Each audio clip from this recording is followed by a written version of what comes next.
Bon, Yann, là on est entre passionnés, la galette saucisse commence à démarrer, les gens boivent le café et on admire, on regarde parce qu'il y a des pièces prestigieuses qui sont à vendre ici, notamment entre les moulinets, des très vieux moulinets qui sont là, des cannes à pêche magnifiques.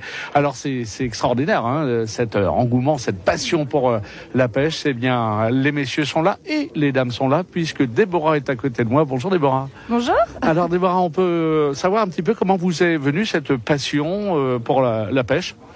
Déjà, c'était petite, avec mon grand-père, j'allais à la pêche. Et après, j'ai eu la chance de tomber avec mon ami qui pêche aussi. Et du coup, depuis un an, on va à la pêche régulièrement. Alors, vous êtes spécialisé dans un type de pêche en eau douce, Déborah? Le carnassier, tout ce qui est avec leurre souple, leurre dure. Alors, vous nous rappelez ce qu'est un leurre, parce que un leurre, on va se dire, tiens, c'est quoi? Un leurre souple, c'est une imitation de poisson qui va rappeler le poisson que chasse le carnassier. Voilà, donc c'est un genre de petit poisson en plastique que l'on met au bout de la canne qui s'active et on essaye d'attraper le carnassier avec ça. Voilà, tout à fait. C'est un milieu de messieurs. Lorsque vous arrivez avec vos cannes, vos lancers, vos moulinets, vous êtes accepté une femme parmi les hommes? Oui, c'est vrai que c'est un milieu masculin, mais ça se féminise quand même de plus en plus.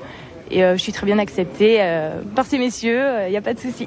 Alors je crois que Déborah, vous pêchez sur les bords de la Vilaine. Hein. Là, dans le sud de Rennes, on a une région magnifique pour aller se balader sur les bords de la Vilaine et il y a toujours beaucoup de poissons.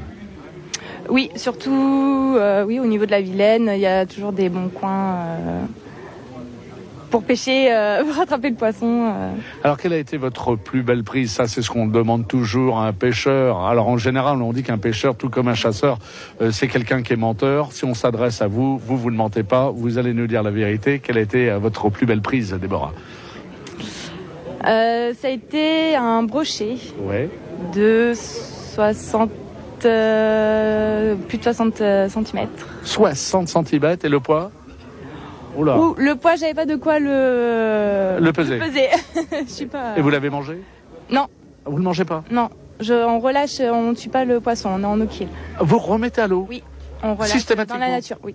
D'accord. Systématiquement, oui. Mais c'est très bien ça, comme état d'esprit. Vous êtes vraiment des écologistes jusqu'au bout des ongles, vous. On ne tue pas le poisson, on le relâche, on le remet en milieu naturel pour qu'il puisse se reproduire et que ça continue à avoir du poisson dans la Vilaine, dans l'eau.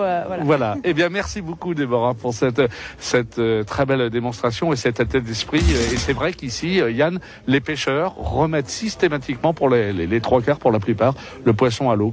Comme quoi, il y a un très bel esprit, un état d'esprit, Yann. Oui. Eh ben, on va continuer à parler de cet état d'esprit. Et puis, on l'a compris, hein, c'est très technique également. On verra tout cela encore, bien évidemment, avec vous avant 11h, puisque jusqu'à 11h, vous nous faites vivre cette troisième braderie pêche qui se déroule à la salle des fêtes de Poligny. Je rappelle qu'on est donc au sud de Rennes.